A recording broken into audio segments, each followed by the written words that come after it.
Welcome to the Strength and Speed Summit. This is your host, Coach Bricks. Hey, back again with another featured guest here. And this guy really needs no introduction. This guy is definitely a guy. If you're in the strength and conditioning field, this is a guy who is definitely out there. He has all this research out there, all this resources out there that he's doing.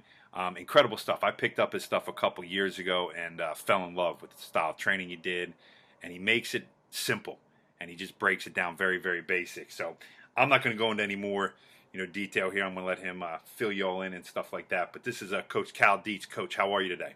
Doing well, Coach. Thanks for having me on. I appreciate you, and I always enjoy our conversations. And I'm hoping we get into some good stuff today. No, definitely, Coach. And I appreciate you taking time. I know you're very, very busy out there at the University of Minnesota. And why don't you just give a real brief background, how you got started in this field, and I know you're at the you're at the University of Minnesota now, and how you got there, and then we can go on from that point. Yeah, I essentially through some coaching connections and circles, and my interest in training, I was recruited by a coach to my alma mater, University of Findlay, where I played football and wrestled. He had known somebody at Minnesota that was interested with somebody that enjoyed training and wanted to be a strength coach, and basically hooked me up with a connection up here at the University of Minnesota, get my grad work, got my master's in kinesiology, which, tough times back then in regards to, money and being able to eat all the time. Yeah. Thank God for training table and supplements, Yes. right? Yes. I think I lost about 80 pounds total from when I walked in the door for my GA to when I ended it. Seriously, I went from football day playing like 320 down to 242. Wow. Yeah. So, and then, great experience up here. Knew I wanted to not do nothing else but be a strength coach. Went back to my mater, be a strength coach, and I actually developed a lot there because I left Minnesota without a lot of with plenty of resources back then, and then I went to a Division II college, and you're like, well, I had to make do, but I actually came up with a lot of exercises at that time. I mean, kind of necessities of that whole mother of invention thing, So, and then I was there for a couple of years, and then University of Minnesota called me back to be the head Olympic on the men's side, and my main situation was hockey. But a majority of all my methods and theories came from the track and field and swimming team, where I've had hundreds of All-Americans in those, and I've been a part of 34 Big Ten titles now. But you're like, everything has been based off track and field because really your end results are measurable in track and field and swimming. With hockey or baseball, there's a lot of other variables that exist out there, and you just don't know. Your parameters aren't measurable. NFL, you got a quarterback or you don't. Yeah. You know what I mean? You might have the best strength training program, but I'll take the worst strength training program and the best quarterback in the league. You're right. You know what I mean? So, but it's just all marginal gains that you're looking for. You better have a good strength program. You better have a good quarterback. Everything needs to keep getting better to win, obviously, and with all those sports dynamics. But and then I was fortunate to have coaches that worked with me say, hey, Cal, this didn't work, this worked. When I would develop, let's say, my undulated model that I developed, and to say that's why it seemed to work with the body in its regards to stress. And then, years later, I got a mega wave, and it just kind of confirmed everything we saw. But we actually saw it through stopwatches and timing, and to see where the kids transpired, what made them get results, what caused potentiation, what didn't. Things like the Omega Wave was able to confirm that. I kind of knew it, but it's always good to see on your screen when you're looking at all these analytical devices now. Yeah, and it's much, much different than it was 15, 20 years ago. The stuff that we have out there, to be able to test some of this stuff, which is nice. Science has always been, I didn't know why triphasic worked at the cellular level that well. But what transpired was I was reading a book by Gleason, I believe it's a biochemical book for sport performance and molecular biology, and it talked about how the eccentric training, tore apart the actin-myosin heads in the muscle, and then the body rebuilt it with the immune system stronger, basically, in a nutshell. And then that dawned on me. I think they found that research out about 15 years ago, and that kind of dawned on me and why triphasic worked, which then led to the new methods, which will be in triphasic 2, the super maximal concepts, just to cause more damage to get more results in a short block period of time, so that we could make make the tissue stronger, more tense, and you get more resilience. Because if the tissue is built up and stronger, then you're less likely to get injured. Let's say your hips come out of place, and now your hamstring stretched because you got one hip that's rotated. Well, people will say, oh, that hamstring needs stretch because it's tight. Well, it's tight because the hip's out of place, and now you're actually going to stretch a hamstring that's already stretched, which could cause tear fibers apart, right? But then the chiros pop it back in, and now it's more flexible, or it's back to where it should be. Like the other one, you're going, okay, so stretching is not always good. We know that. But you're sitting here going, as long as that tissue, you build it up in the off-season, in my opinion, thicker, stronger, then you're more likely to make it through those periods where you could pull a hamstring if you have a hip that's rotated or something like that. And science proved to me why that happened. I just knew I got results, and stopwatches told me, but then science solidified. So I think coaching methods are ahead of science. Science are showing us some things, and it just depends on what part of it is, but I mean, coaches know what works. They see, and they have times, especially track and field coaches. Yeah, definitely. With that kind of thing. Now, you talked about it right here, just right before here, the triphasic thing. Give me a brief background, because like I said, I've read over your book. You know, your first one there was unreal, and then I know you did a football one. You sent me and read over that. And I was reading over some of your articles over the last couple of weeks that you post on your website, Excel Athlete. But just break down, you know, for the person out there maybe who doesn't understand this, you know, just something basic about it. You know, how did you come up with it, and what does it all entail? Well, it's basically the triphasic itself. I mean, there's more to it than the original six-week program, but and it's all laid out in that book. But it's really a 6-week plan of I broke human movement down into 3 parts. It's the eccentric, the loading. So when you're squatting, it's going down nice and slow and controlled. And then, or if you're sprinting, it's when you go to take your step to change directions, you actually eccentrically load. So that happens when you do any dynamic movement in sports, whether you're running straight ahead, changing directions, whether you're throwing a ball, you eccentrically load everything.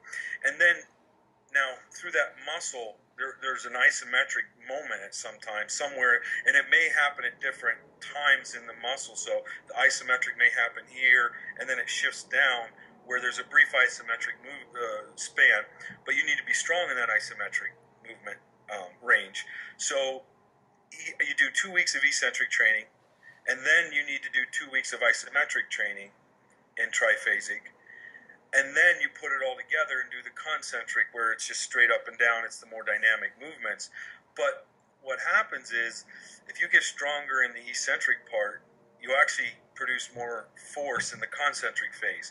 And we saw this with force plates. It's kind of shown in my book. I modified the graphs so people could understand them. But what we basically had was an athlete that could bring the weight down faster and change direction. If he could control it and bring it down fast, he had the strength to reapply the force. Now, is it truly the strength, or is it the stretch reflex? It doesn't matter. Because if he brings let's say in a bench press, if he brings it down and the tendons are stretched, then it's like using a rubber band to push the weight up versus just pause benching and not using the rubber bands to shoot the weight up. Does that make sense? Because your tendons become stretched, and then you're more reactive. And I found the best athletes are able to stop that weight well and then reapply the force extremely quick. And that's where the triphasic idea, through force plates and you know, lots and lots of testing and looking at things just on my own. Now, I wasn't influenced by anybody because I just looked at the data on my own, and I think that helped me come up with kind of my thinking process, because sometimes I see people might be influenced and look at things wrongly, where I just looked at it without being influenced at that point. Because sports science, I think that was 16 years ago I started that. And you're going, there wasn't a lot of sports science. No one ever explained force plates to me, so I just got them, and I actually couldn't even turn them on. So I had a biomedical engineering student do that. We collect that, and I looked at the graphs, and that's what I started seeing on my own, just kind of learning. So I wasn't influenced wrongly, because sometimes people have ideas and thoughts that might be, in my opinion, aren't truly correct, where they've learned things. I don't want to say they're wrong. They just may looking at it from a different view that shouldn't be. Let's say a scientist's point of view versus you and I look at it as a coaching point of view. Does that make sense? Yes. So, and then I just got results with it. And kids started running faster, the weekly model transition, and triphasic's truly an off-season program, but once you do it in the off-season, you can apply it in the in-season too. So you usually apply it 2 to 3 times a year to keep the benefits going and to just readdress those qualities. And again, it doesn't have to be the off-season model. In season, I may only do an eccentric day twice in 2 weeks. So basically, on Mondays, I'll do an eccentric for 2 weeks, and then I go into the isometric, and they retain those qualities because they've developed them in the summer. They're just retaining them in season. Gotcha. Now, how do you break it down? It's a little difficult. You're working with college kids. I know the NCAA's changed some of the rules and stuff over the years, with kids being able to allow to stay on campus now, go to school in the summer where, 8-10 years ago, I was working with a lot of kids. I'd always see them back in the summertime. They come in after, football, whatever it was, and they'd be home for 2-3 months and then they go back. But now, they're up there. So it must be a little bit easier. But how did you start that, 10-15 years ago and get those kids to apply that stuff over the summer? Right. Well, so most of the teams would, my men's and women's hockey team would stay here. So those athletes, they were full-time here all the time. And then the other teams, we'd actually apply it usually in the fall when they came back before the competition started. So that's when we applied it. We test them and then readdress those qualities during the year, even in season. But usually right when the kids came back, we would start the triphasic. Hopefully they had some level of base, because you do need some level of fitness and base strength training, because you can get results without it. But as you know, Coach, if you have some level of base and fitness, then you can adapt to triphasic even better. So there's that happy medium where if your base is, I won't say if your base is too high, but if you're overtrained, it's not going to work as well. But if you don't have any base, you're going to get results. You're just not going to see the results you could have if you spent 2 to 3 weeks getting a base build. Now that's in fitness and just general repetition, weight training, so that you can go into triphasic and just adapt to it. Because I still see 6-7-year pros adapting to triphasic. They've been in my program since 18, and now let's say they're 24, and then literally 10-12 weeks this summer, they go through triphasic and will be like, I still get it stronger. You know what I mean? And I'm going, okay. But then if you play an in-season sport like pro hockey 8 months a year, you're probably not going to get any stronger after that. You know what I mean? Because I spend many times getting stronger for my college. For example, the 4th year in college here, you've done a 22-week off-season program. You've done triphasic twice in the off-season, super maximal. And then you play 8 months a year, your season's extended. You probably aren't going to be able to get as strong as you were in college in most cases. You know what I mean? Mm-hmm. Sometimes the maturation process, the kids might get stronger afterwards, and they'll do that, but it's extremely hard because pro hockey takes a lot out of you. So now, track kids, there's no question. So if a kid stays with me, in track, you only got to get ready for certain times of the year. Like we can do 2 or 3 miles. They'll keep getting better, maybe even to the 30s or 40s or 30-year-old. I just had David Plummer, who was 32. It was the oldest first-time Olympian in swimming, USA swimming, in 100 years. He won a gold medal and a bronze at Rio, and he'd done triphasic for 12 years now. Wow. And he kept getting better. Yeah. You know what I mean? Yeah. So, yes, it's potential, but swimming's different than the hockey season beats you up. Pro sports beat you up. Pro sport athletes, like, you barely have time to train realistically. There's not a whole lot of time with all the other things you do and how long the seasons are. It's mind-boggling. Yeah, no question. People don't understand that. Yeah. You know what I mean? And then, but a team sport or a sport like swimming or track and field, you can train. Maybe, I don't want to say waste some meets, but you're not worried about what's going on in those meets because you know that there's training's a process. As you know, people don't understand that when I write my 22-week off-season program, I know why we're doing week 1 to set us up for week 22. So that's what people don't understand is to truly get the optimal results is that this is a process, and that's what triphasic did basically is lay out a process for the humans to get better. And when I say that, because and this, people think I'm the face of triphasic. Sure, I may be the main guy, but I had 20 assistants along the way give me feedback, say this ain't working. I'm like, I agree. You know what I mean? So I can't take all the credit, because I would push my assistants to make me better, push them to push the program, because that's what it was about, to make sure that we provided the best we could for the kids. And this was feedback from them, feedback from coaches. So when I say 20 assistant, and I had multiple coaches telling me this would work or wasn't working, then so I started to understand my thinking. And coach, I made a lot of mistakes to get to the point where I wasn't making as many mistakes. Yeah, but that's very important. Having that feedback is huge from, your players to your coaches and everybody else in between to adapt your program to where you needed to get. So that's what you did over the 22, and over the years, and that's what it definitely came out to. Now, I want to break down that 22 weeks just real quick here. You talk about the 22-week all-season program. Is it broken down into, smaller programs in there? You said, 2 weeks eccentric, two weeks isometric, and then you get concentric. Do you then repeat that? Do you move on to something different after that? Yeah. So if you're a freshman, you roll in, you probably have 18 weeks or maybe 16. But actually this year, coach, I experimented with a double peak. So instead of taking people through the whole summer and peak one time at the end, maybe 4 to 6 weeks of the peaking phase, which is basically between 25 and 50% load. I actually peak them twice. So we go through and we address the speed midway through the summer, and then we go through and we address the speed at the end of the summer, so you get a double peak. And it actually worked better, I think, for the veterans. I don't know. The reason it won't work as well as young guys is because they still need such a strength-based level to get up there to receive the maximal benefit. Because all my athletes love my peaking model, I think, which is in chapter 6 of my book. That, the 20, and I'll explain that.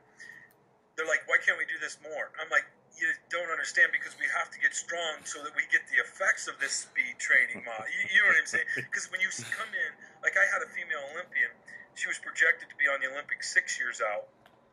The national team felt she was a 6-year, wasn't going to make the one in 2 years.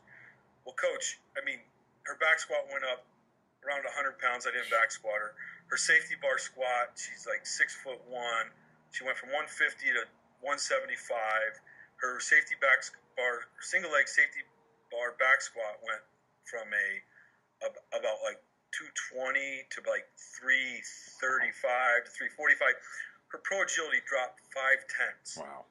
Now, she looked like a baby deer walking in the door, Yeah. right, with really long legs.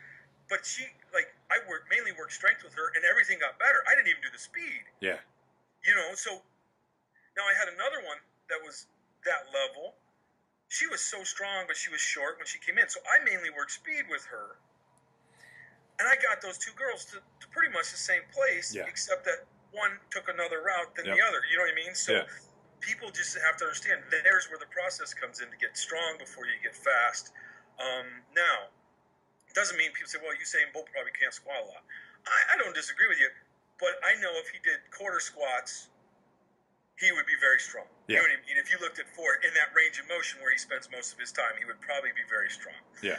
Now, talking through the summer, my base plan is I do an basing and aerobic base, which is about 2 to 3 weeks. Coach, I tape the mouth shut. We do a 70 station circuit here.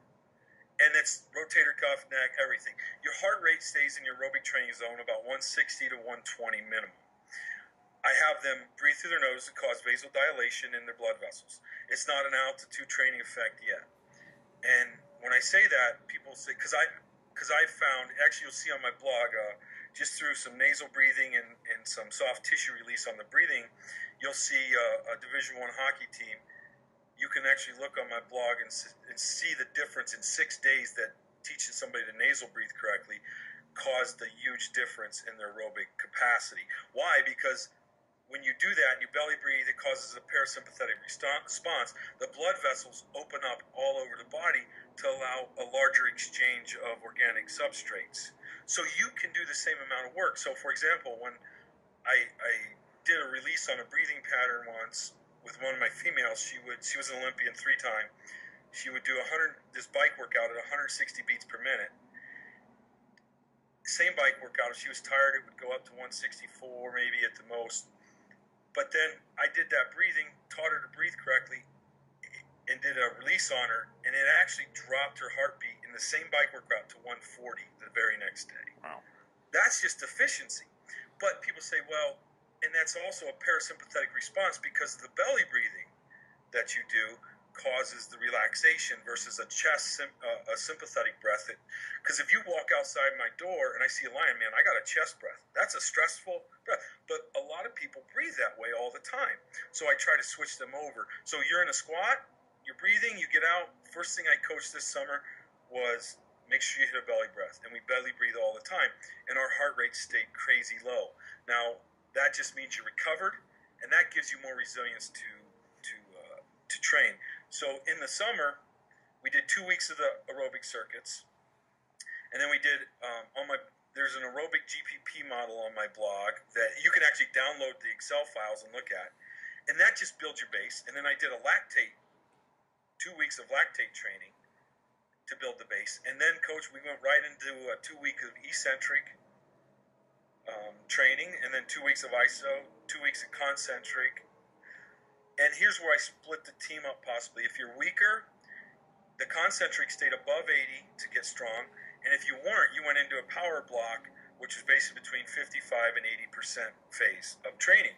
So you do that for 2 or 3 weeks. And then we would do a peaking model, which was 25% to 50% load for 2 to 3 weeks, whatever we chose you to stay at. Some even 4, based upon maybe if they were fast already and they had short legs, they spent longer in the peaking model. Long leg guys, he may only spend 2 weeks because that's where they peaked out of getting results from the peaking model. And then I would not readdress the base. I would start over maybe at eccentrics again, and then so the second part of the summer was a little shorter because I didn't have to address the 4 weeks of base. But I mean, that's kind of what I did with the double peaking model. So I went up, I peaked, and then I peaked again. I just took them through the eccentric, iso, concentric, power, and then speed again.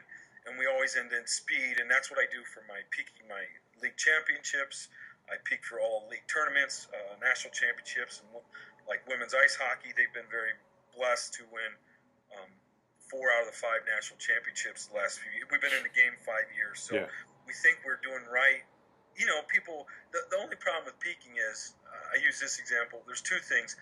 People aren't using heavy weights, so they don't think they're as strong. And you may not be as strong, but you are running faster and you are jumping higher than you were because, as you know, if you spend too much time on strength, it can actually make you slower. You know what I mean? Mm-hmm. So, and then the other thing is, like, my throwers brought, and this is a great thing with working with other people, other different sports. I remember my throwers would come in, and after doing, let's say, 3 or 4 weeks of peaking lighter loads, like, coach, I'm throwing really well. I hit lifetime PR, but I just don't feel jacked. You know what I mean? And I'm like, okay, all right, let me solve this problem. So then I went into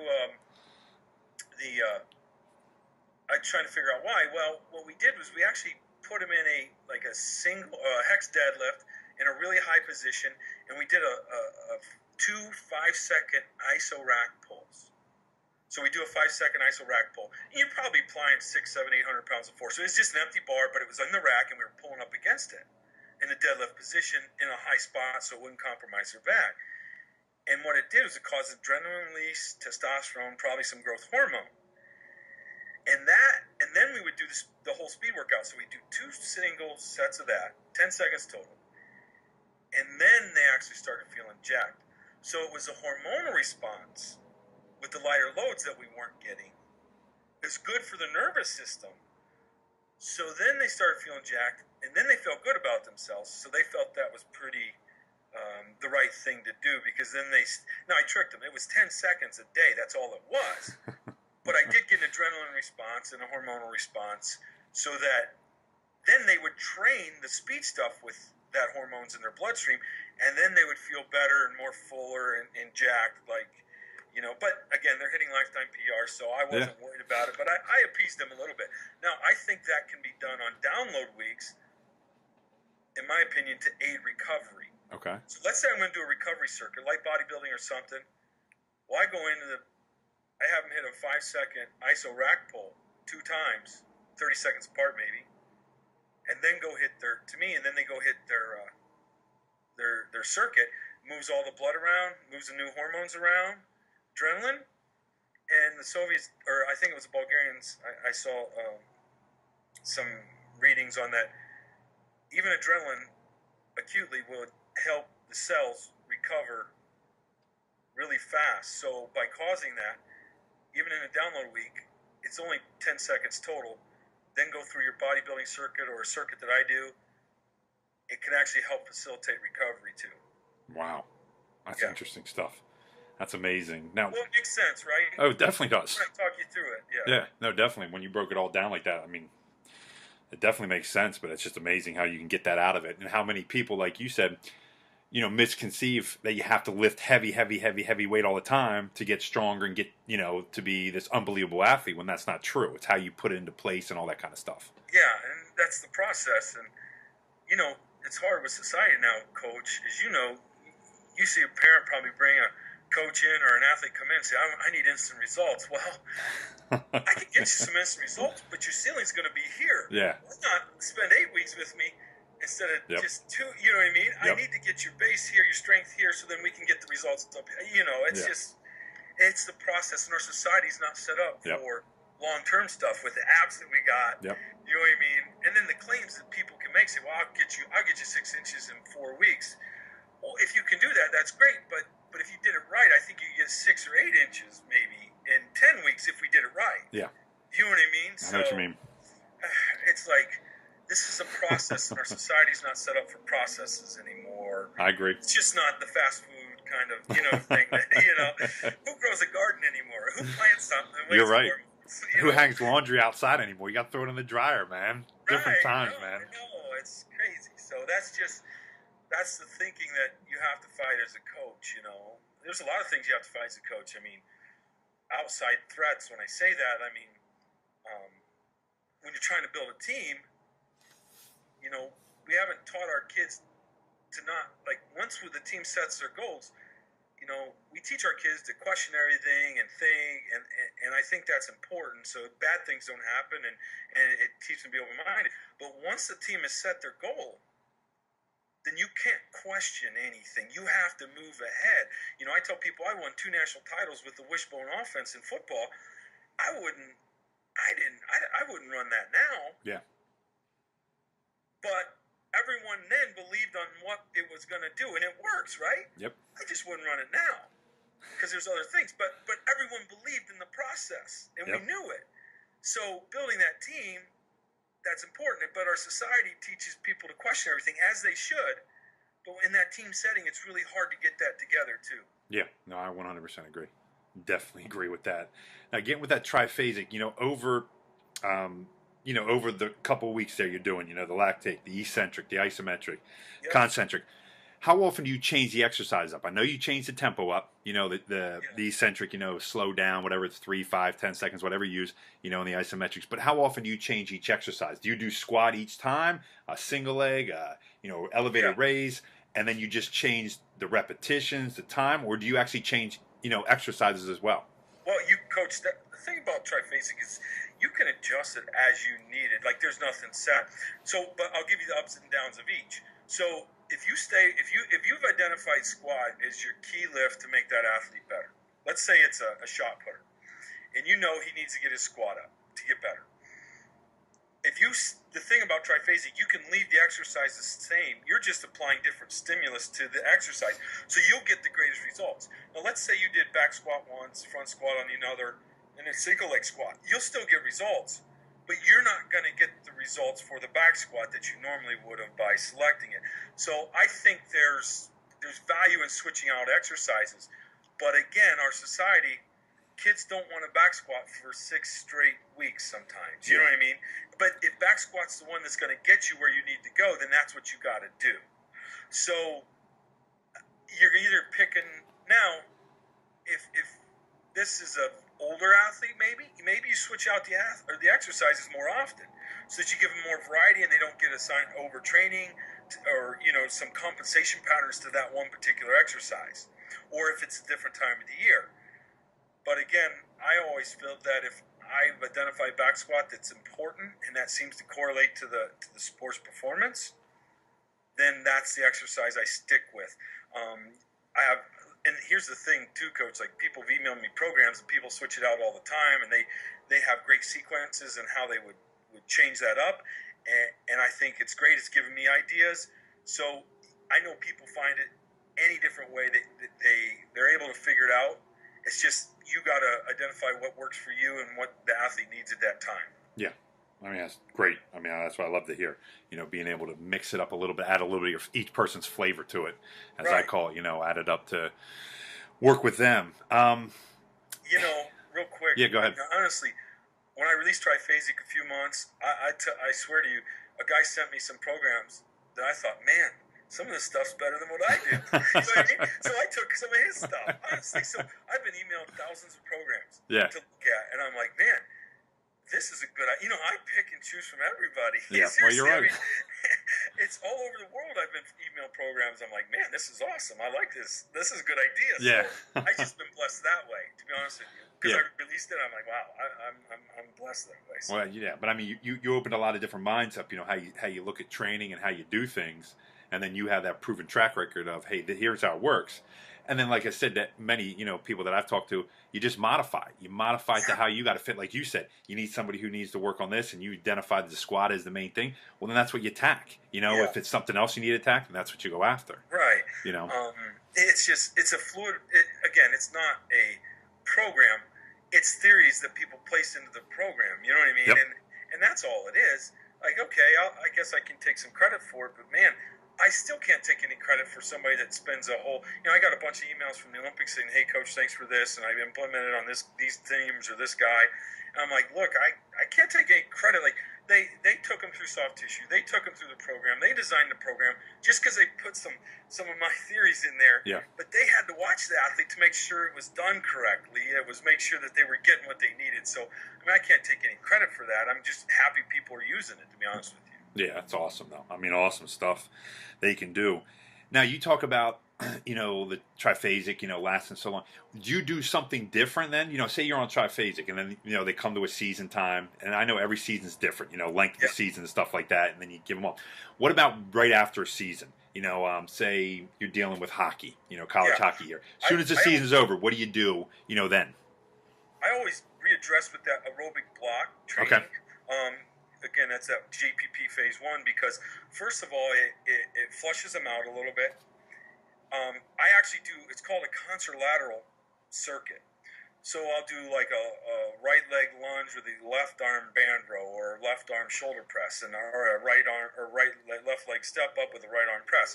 Now, what that does, Coach, is it trains the lateral sling, which often I feel gets shut down for mobility, and that's just when your right leg's pushing, how the force is transferred through your hips and go up to the left side of your body, so your body stabilizes.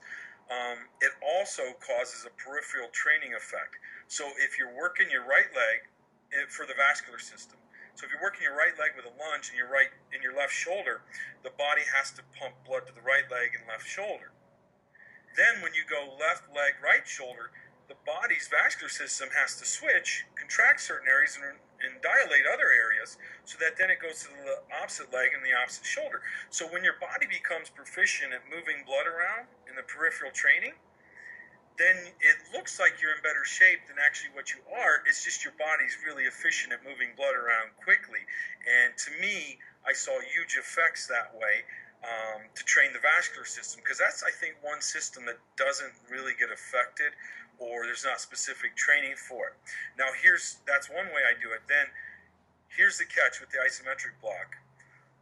Coach, I have found that my athletes, especially after the super maximal, will drop 8 to 12 beats resting heart rate after the isometric block. Now, I don't do any conditioning in that block. Just because there's so much stress going on that if I didn't want to pull a hammy or something because they're pretty sore. So there's 4 weeks a year I don't run, basically, or do any conditioning to that level. But you're going to sit here and go, their blood pressure drops, their resting heart rate drops, and they're not conditioning. Wow. And I'm going, okay, that's where the vascular system's truly being trained. Because now here's the catch: when I'm doing the isometrics too, coach, at the bottom, the one thing I added to it was they actually hold their breath. Oh wow! In the bottom.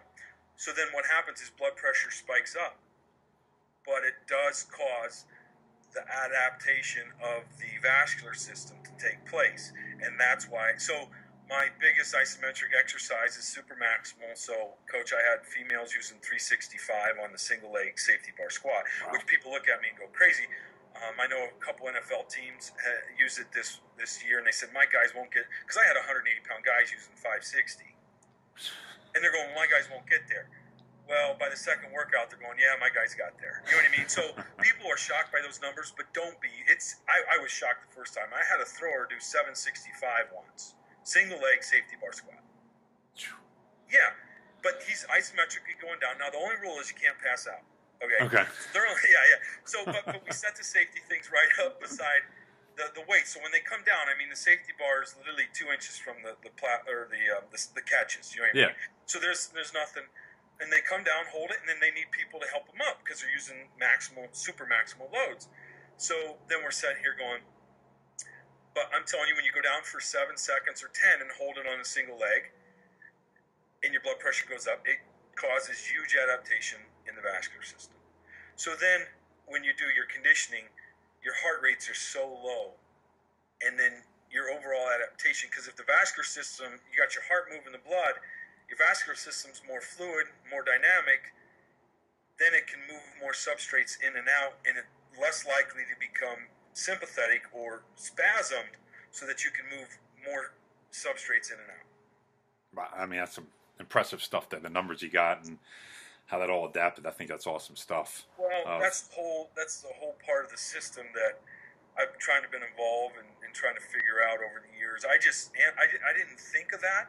I just saw that huge heart rate drop, resting heart rates. Now, coach, I have hockey players, and I had between my pros at one point, I had around 40 to 50 guys that had resting heart rates of 36 to 41. That's a world-class cyclist on EPO. Yes. So you're sitting here going, how is that possible? And then I have the Omega Wave who was telling me, yeah, they're not overtrained parasympathetically. Because they're hockey players, they should be a sympathetic overtrained, right? This is a parasympathetic overtrained. Like a cross-country runner with that. And I'm sitting here and no, that wasn't the case. Everything was... The Omega Wave told me everything was good, and I'm going, wow. So maybe I'm onto something. I don't know. Definitely. I'll write about it in my book. We'll see. Yeah, definitely. Sounds like it there. Now, you talked about, speed, when you add the speed in. I love looking at athletes that can run. I know most strength coaches do. They love to see that guy that can really move and stuff like that. How often do you incorporate, training at top level? I don't want to say maximal speed because that's part of the phases and stuff. But how much do you train? Hey, listen, we're going out, and this is what I want to get out of you. We're going all out. This is straight speed training. It's not conditioning. There's a difference. When do you do your speed training part of it? Yeah. So honestly, a lot of people will say, well, maybe you can't do this because a lot of people, in my opinion, people have taken like world-class speed coaches and use their method on athletes that aren't even close to that. So you want to say a high-low day or whatever it may be, but then I've talked to some world-class speed coaches who train speed. You can train speed every day with some of their athletes. Others you couldn't. So they were able. Now those are I'm not going to say. I'm not going to listen to a guy that says this is the only way to train.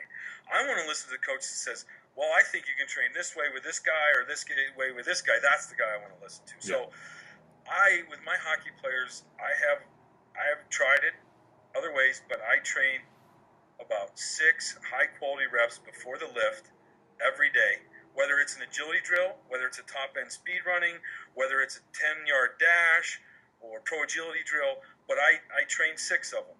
6, because I found after 6, they seem to drop off, okay? And that I do it right before the workout. So I'll do the dynamic warm-up. They come in, they do 6 high-quality speed drills, whether I choose it to be that day, and I split the team up based upon their needs. Like if they need more top-end speed, Monday I may do more maximal, like flying 60s or something like that. Does that make sense? Yep. And then the other group that might need more acceleration may do 20-yard light sled pulls or a stadium run for 10 yards or something up there. So they all do something based upon their weakness on Monday. Then I'll usually flip that the next day, and then we just throughout the week. One of the drills that I found with hockey players, because have you ever seen a hockey player run, Coach? I have a couple, yes. Yeah, it's bad, right? Yes, most of them. You can agree. Yeah. Yes. So the wicket drills, I think people call them wicket drills, but it's a really small hurdles where you run with a stick above your head. It's in the high school manual. Coach, I've never seen a drill like that help improve my hockey players running. I was shocked. This summer was the first time I implemented with my hockey players, and I was shocked. Now, I got that from Chris Corfus, he who co-authored the high school manual with me. And the first day, Coach, it was the ugliest thing I've ever saw. This is so bad, I don't know if I can do this drill. But then 3 weeks later, things started falling into place. Yeah. I was like, okay, maybe this is helping. You know what I mean? Yeah. So I was pretty impressed with that drill, to be honest. Because the second, if they're holding their hands up and they're all over the place with that stick, you know there's some compensation patterns or something's not stabilizing correctly when they run that drill. And then the other thing was if you throw small, like little half-inch pads cut up, like dumbbell platform or weight, the little mats that are like 3/8 inch thick or maybe a half inch. What I did was I threw them all around. And again, Corfus told me this one, and I believe it's used by others like Bosch maybe or some others. But if you throw those little mats, just little parts all over where they're running through their hurdles, they actually hold foot positions better because they're kind of afraid when they strike the ground that they're going to hit it. So their foot stays cocked, and when they strike the ground, it's already loaded like it should be versus getting lazy. So in the back of their mind, it's kind of a hindrance, but what it does is it makes them hold the right form when their foot strikes the ground. Interesting. By adding that little variance in there. That's interesting. That's so interesting. Try it, see what happens. I'm going to try the drill, the wicket drill, and all that kind of stuff because I have a couple of hockey players that definitely could use it. You know what I mean? Definitely, I think some of my athletes could use it. I think it's a good screen. To me, it may be one of the best screening tools for flaws in like upper body compensation patterns and things like that. Because when you see a kid that's got something wrong, you put him in there, you'll know what the problem is right there. You'll see what transpires. So especially if the stick's moving like this or like this, you'll be able to pick things up big time. Wow. No, I'm definitely going to have to try that one. Because like, the one example, like if he's moving the stick like this more, I found that they're a very quad dominant runner because what happens when he goes to pull the hip flexion up, the hip flexes, the psoas isn't doing the work. The quad and the abs are now flexing the hip. So they're squeezing together, it pulls the hip down, which then pulls the stick this way. Okay. Does that make sense? Yeah, definitely. Okay. And it's crazy. People say, well, how are the hip flexors not working? Well, if it's not working, trust me, other muscles will do the job. So when your psoas isn't working, the quad, now here's another sign. You see an athlete with big, juicy quads, and you can get that psoas to work and the quad to work correctly and take the compensation patterns out. The quad actually gets smaller, but they run faster and jump high. Because now the psoas is doing its job. Yep. Versus the quad, because then the quad becomes tired. If you think about it, we've seen this in our soccer girls. If the quad dominant, then what happens? The quad's doing the hip flexion and the knee extension. So now the quad is doing double the work, and it becomes fatigued. And when it becomes fatigued, you might have one of those deals where it's a potential ACL. Yeah. Our opinion. Yeah. No. It makes a lot of sense. Makes a lot of sense. Extension. Yeah. I mean, I agree. I think, I work, a lot of athletes and stuff like that, all different ages, but I see the psoas as being so important that they're just not, kids aren't firing it, they're tight, they're weak, and like you said, they always are complaining to me, my hip flexor's tight, they're always talking about this area, and I'm like, okay, but here's the reason why, you know what I mean? Your psoas is not engaged, and it's not doing what it needs to do, and it's sometimes hard, for young athletes to get that. They're like, what are you talking about, so you have to break it down, but I think you're right on. I mean, it makes a lot of sense to me what, how that can actually occur and why the ACL can. I mean, that's a good opinion right there. Yeah. The other thing, Coach, is that with the psoas, this is no kidding. A friend of mine, Mike T. Nelson, he went to a cadaver lab, non-embalmed, and he told me this story where they were trying to take the psoas and dissect it, and the fascia was so tied into the diaphragm that it was crazy. He says Wow. you couldn't separate them. So then through some soft tissue stuff that I do, it's called RPR. I just do, like the other day, I tested a guy and I tested his muscle, tested his psoas, and I pushed him down with one finger. And then I got him belly breathing correctly. He just sat there and belly breathed for about 3 to 4 minutes. And coach, this is no kidding, he could almost hold me off the table after 3 minutes of belly breathing. Because if you take a sympathetic breath, in my opinion, it can shut the psoas down if you take sympathetic breath all the time. But when you get the right breath, the parasympathetic breath, the psoas can actually drown. It doesn't happen all the time, but it will take the psoas, cause it to relax, loosen up, because the fascia is tied into the diaphragm. And you might make it strong, actually turn it on, and be able to get that thing to release without even going in there and causing a release on it. Just by the proper breathing patterns. It's pretty scary, but I've seen it happen. Wow. I'm going to try that. Yeah. I'm definitely going to try that. Because like I said, I have a lot of kids that have that issue with the psoas. Right. The hard part is, to me, honestly, the breathing is tied to the psoas. Okay. Intertwined. Well, coach, and I say that because breathing is tied to everything. Yeah.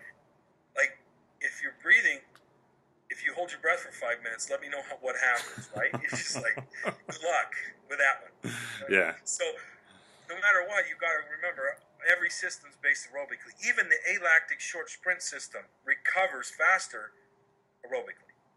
Okay. So then, everything is obviously based upon the aerobic system. Wow. You Amazing. can't even function, obviously, without it. Yeah, you're right. You're right. Well, Coach, listen, how can people get in touch with you? If they want to reach out to you, I can't, and I say this about all the guys that I've actually spoken to.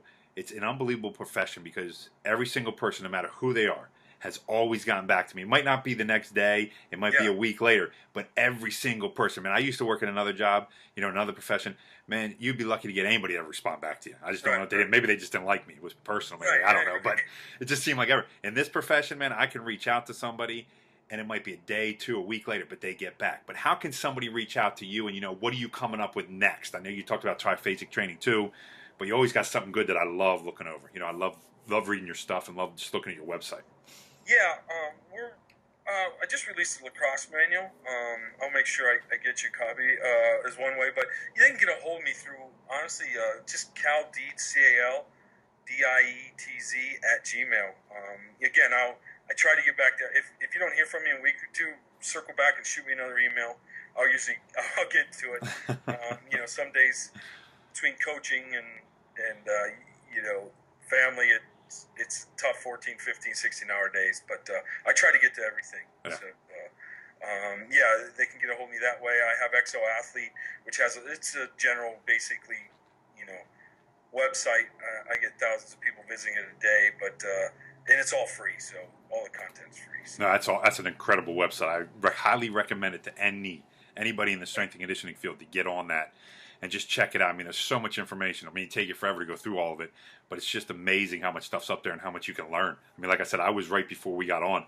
I was reading another article I was interested in. I just didn't get to it the other day and was reading about it. I'm like, wow. It's just amazing how you break it down and how you make it simple enough, that we can understand and then apply it to what we need to do with, our athletes or, whoever we're working with. Well, that's the only way I can like, if it's complex stuff, I have to simplify it for myself. Yeah. So then I can expand on it and make it better, maybe. You know what I mean? That's what I'm hoping to do. That's why I have to make it simple for myself. No, I'm with you on that part. Yeah. What I know when's the Triphasic 2 coming out? I don't know.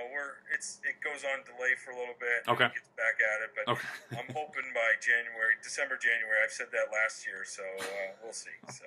Well, I know you're busy. I know you're in the right at the beginning of the season. I should say, all the kids are back and stuff like that, in college and stuff like that. But I wish you the best. If there's anything I can do, I love to help you out with whatever I can, man. I really look up to a lot of stuff that you do and really have admired your work over the last couple of years. So I know a lot of people that I speak about, whenever I mention your name, boom, right away. Yeah, I know, I read this, but it's boom, boom. So you're definitely out there, man. If you could turn a 24-hour day into a 30-hour day, that'd be great. Because I need that too. All I need is 6 more hours a day, and I'd be good. I need that same thing, Coach. I got 2 little ones, man, a 5-year-old and a 2-year-old. I'm telling you, there's not enough time in the day. I wouldn't even use it for sleep. I promise you. I would go 6 more hours and then sleep. But I wouldn't use it for sleep. I promise. I agree with you, Coach. But thank you so much, you guys. Anybody else out there, listening in, make sure you continue to, check back here and look at the other coaches that we talked to. Definitely a wealth of information here for all you young, especially you young strength coaches out there. Definitely get involved, reach out, network as much as you possibly can, and get the information that you want. And like Coach said here, no program is perfect. You just take the concepts, you take the ideas that people put, and then you modify it how you got to get the most out of it. So guys, appreciate you guys listening. Get ready for the next person, and thanks so much.